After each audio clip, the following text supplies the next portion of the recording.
Bismillah ar-Rahman ar-Rahim. I begin in the name of the God whose mercy is profound, whose kindness is forever.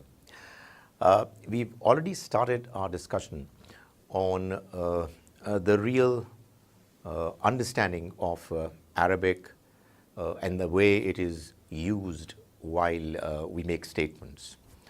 I introduced you to the two ideas of harakat, which is the plural of haraka, and I mentioned that these are vowels, and the other is the concept of Arab that I introduced in the previous sessions. And I mentioned that this is something which is peculiar to Arabic language, not in the sense that there aren't any other equivalent similar concepts in other languages, but in the manner they manifest themselves in the form of their peculiar formation, appearance that we see. And then we talked about the different changes that take place in a noun when they are in the form of rafa or nasab or jar. These Arab are referred to as cases, and we talked about the manner these cases change their appearance if they are singular, masculine, two double masculine, plural masculine, singular feminine, double feminine, and plural feminine. Now, these forms, we had started talking about rafa. This rafa or rafun is the nominative case, if you like. I didn't mention in the earlier presentation, but if some of you are familiar with these expressions and can understand them, well, why not? I mentioned the fact that when a noun, and right now we are talking about nouns, when a noun appears in a sentence, it has to take the form of any one of the three Arab cases. It has to be either in the form of rafa, which we are discussing, which is the nominative case, or it can take the form of nasab, and it can take the form of jar. This is raf'un, this is nasab, and this is jar. Double R is actually representing the tashdid on R, which is obviously repeating R. Nasab is described as accusative case, the Arab of nasab, which has a dot for noon here as well. And then we have jar, which is the genitive case, if you are comfortable with the equivalents in English grammar for it. But the more important thing is that we ought to know when a certain noun, the very same noun, the same meanings, when it appears in a sentence in Arabic language, sometimes it would take the form of rafa, sometimes the form of nasab, and sometimes the form of jar. And even though the meanings of the word would not change, the role of the word in a sentence would change, and it would help substantially for the reader, for the listener, to understand what its role in the sentence is. Now, we've already talked about two different reasons why a noun would appear in the form of rafa, why it would take the nominative case. And I talked about them as the reasons were mubtada and khabar. And to start with, I mentioned that this is the starter, the beginner, and this is the information, the news, which put together would form a complete sentence. This obviously, if you want to give it a technical equivalent, the mubtada is inchoative, in a sentence where you don't have any verbs. The mubtada, the starter, is inchoative, and the khabar is the enunciative,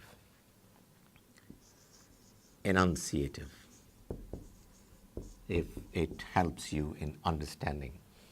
The idea is that if you have a sentence which is, as I mentioned earlier, is jumla ismiya khabariya, it's a sentence which has a noun with an information, a news about it.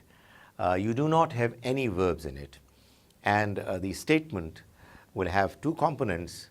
The first component is going to be mubtada, which is the starter, the inchoative, and the khabar, which is the news, which is the enunciative. Both come together, both take the rafa form, and put together, they complete the sentence. So I gave you the example, if you kindly recall, the example of al-bayt jadid. That is mubtada al-bayt, and jadid is the khabar. Bayt means house, al-bayt means the house, jadid means new, and put together would mean they would mean the house is new. And I said it could very much mean the house was new, or the house shell will be new. It has no past, present, or future tense. It's meant for all three possibilities, and it all depends on the context of the statement that would decide as to whether al-baytu jadidun means the house was new, the house is new, or the house shall be new. The only thing is that when it's not normally decided as to which of the three possibilities it belongs to, it's just normally by default is used in the present tense. So these are the two of the four possibilities that I mentioned the other day, wherein a particular noun, when it appears in the sentence, Arabic sentence, it takes the case of rafa. Now, we will move on to the next two possibilities, which are the file and naib file. So, discussing about the Arab raf'un, we talked about the fact that it has four reasons why there is rafa on a statement: mubtada, khabar, file, and naib file. We have done this and we have done this. Well, actually, in fact, both were taken care of in one example. Now let's move on to file. Now, when we talk about file, we've got to talk about the other category of sentence, which is jumla failure khabariya. Jumla, the sentence, failure which has a verb and it gives information about the verb, khabariya.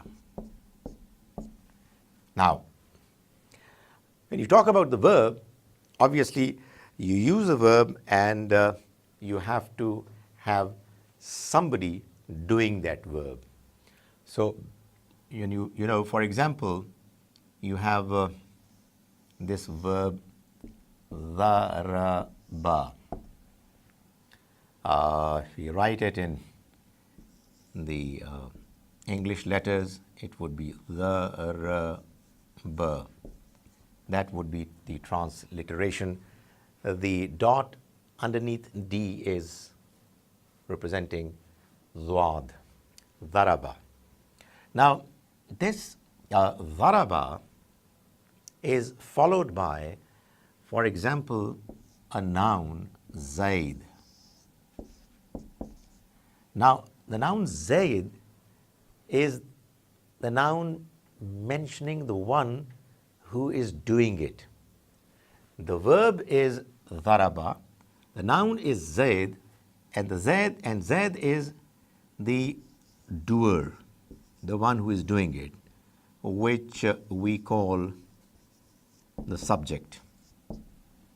So whenever in an Arabic sentence there is a verb followed by or at times preceded by a noun which has a rafa on it, which is in the rafa form, it's going to be always the file, the doer, the subject of it. So nominative case, rafa, along with,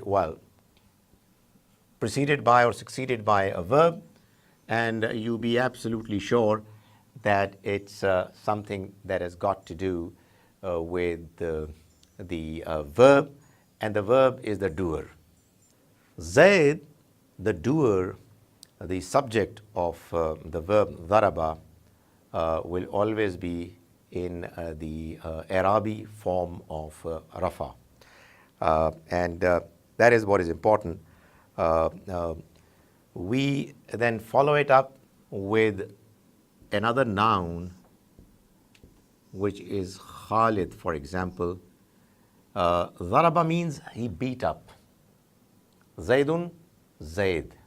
So Zaid beat up whom? He beat up Khalid. Khalid is going to be in the nasab form, which right now we are not discussing. But what I'm trying to clarify is that whenever you have a verb and whenever you have subject, a file, the doer, the file has to be in the Arabic form of rafa, which is the nominative case. Let's take another example. Let's say in the Quran, for example, you have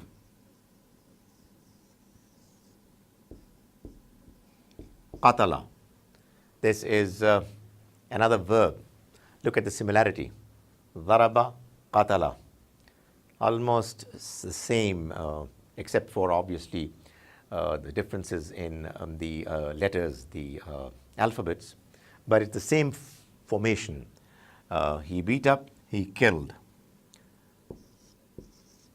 Qatala Daawudu.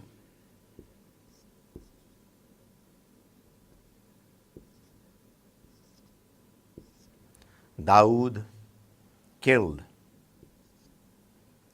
Jaluta. Jalut, Goliath.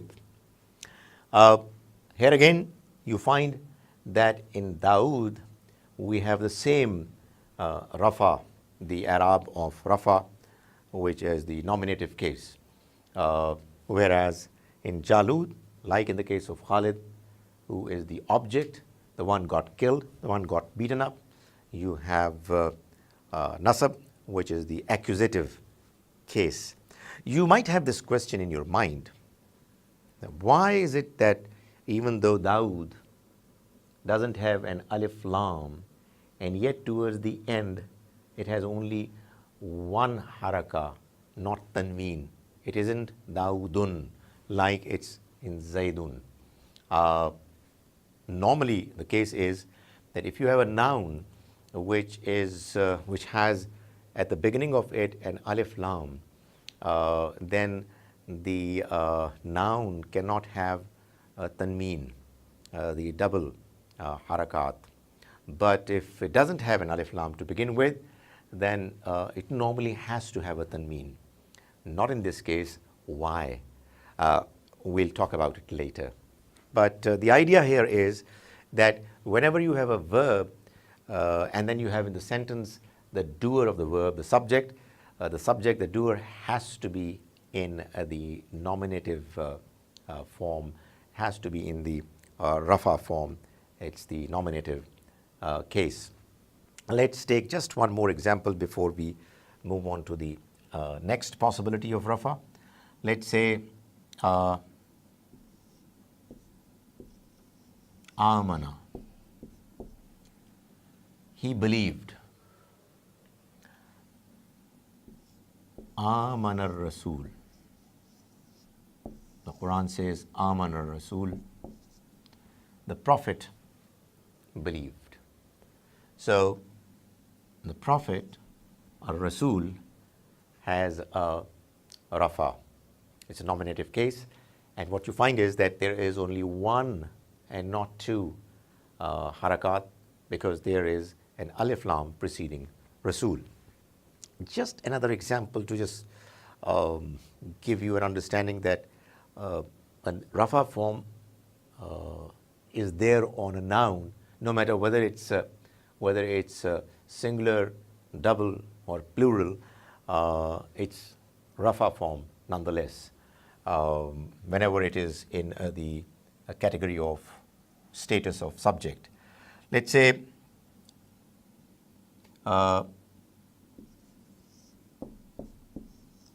jahada, which really means he did jihad. And who did jihad? Many Muslim men. Jahadal Muslimuna. Many Muslim men did jihad. Now, what I'm trying to show is that the verb is jahada, and the doer of the verb, the subject, is many Muslim men. Now recall that when Muslimun, alimun, they are in rafa form and they are in plural masculine category, then they have an una added, alimuna. So here we have al-muslimuna, which is added to al-muslim to signify that the noun is in rafa form, and this rafa form or nominative case is because it's the subject. Now you might have a question, some of you, if you already know a bit of Arabic, that jahada is singular and al-muslimun is plural. How come we do not have a verb which matches with al-muslimun's plural? Why is it not in the plural form? Well, it's a good question, but again, we'll take it up later when we talk more in detail about these matters. Now, last but not the least is the example of the fourth possibility of rafa. Why a noun would appear in the rafa form in an Arabic sentence in the nominative case is what we call naib file. Now, file we know is the doer, or what we have called the subject, but naib file is subject of the passive. Now, what it means is that when you have sentences expressed in a manner that there are verbs in them. Verbs can take two forms. Verbs could be active and verbs could be passive. So, for example, daraba is an active verb and qatala is an active verb too. However, we know that in all languages, including Arabic, English, etc., you've got passive verbs as well.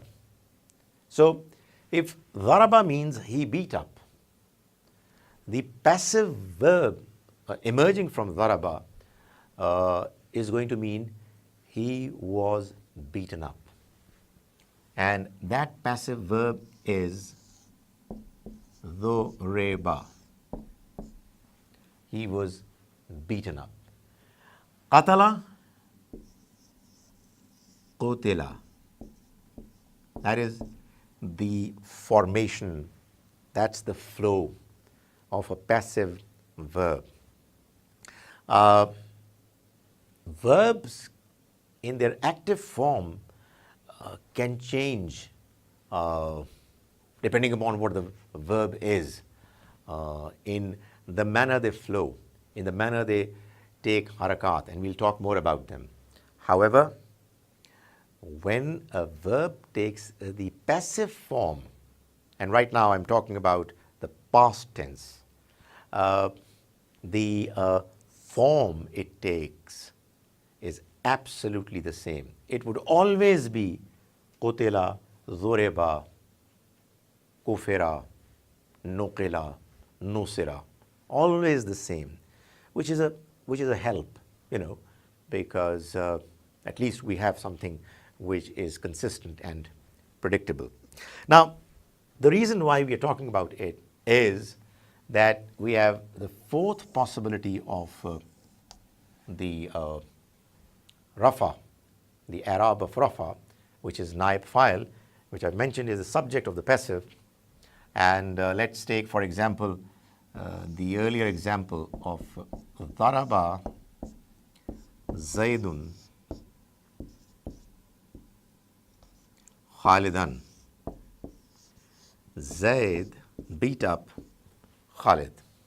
Zayd was the doer, file, the subject, and Khalid was the object, the one on whom the verb was done, who was at the receiving end of the whole threshing part, the beating act. Now, when it takes the passive form, daraba, it would become dhureba. And in the passive verb, the subject of the active verb is not under discussion. It's not there to be mentioned. So it just gets omitted. And you have the object, the maf'ul, which is the real subject matter. The one who is making this sentence, is speaking this sentence or writing it, actually wants to convey the fact that Khalid was beaten up. Who beat him up is not under discussion, is not relevant, is not something that the writer or the speaker wants to convey. So, dhureba Khalid, Khalid was beaten up. Now, Khalid, who is the maf'ul, the object in the active verb sentence, is actually the naib file, or the I call it the assistant or quasi file subject, but I have now a more technically correct equivalent, subject of the passive, naib file. Now this is in rafa form. That's why we are discussing it. So whenever you will have a passive verb and there is a noun which is in the category of the subject of the passive, it will be in the form of rafa. So Khalid therefore is in the form of rafa. Take the other example that we did, qutila instead of qatala. Who was killed? Obviously Jalut, and you don't have to talk about Daud here at all. Qutila Jalut. Jalut was killed, and Jalut is in the form of rafa because Jalut is naib file, and naib file or subject of the passive is what always appears in rafa form or the nominative case. Now, this is the entire description of the rafa form or rafa Arab, which are essentially four. Whenever they appear in a sentence, and you can pick and spot the fact that they are in the form of rafa, nominative case, you would know that there are only four and only four possibilities.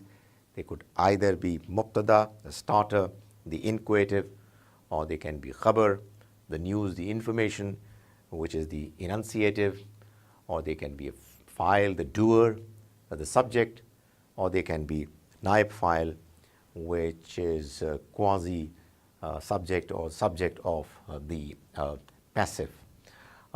It really comes in very handy because when you have that information, well, you can actually understand the role of a noun in the sentence, and it goes a long way in helping to make out what its role is. May the Almighty enable us to understand the language of His book properly, and as a consequence enable us to also understand the book more deeply and properly.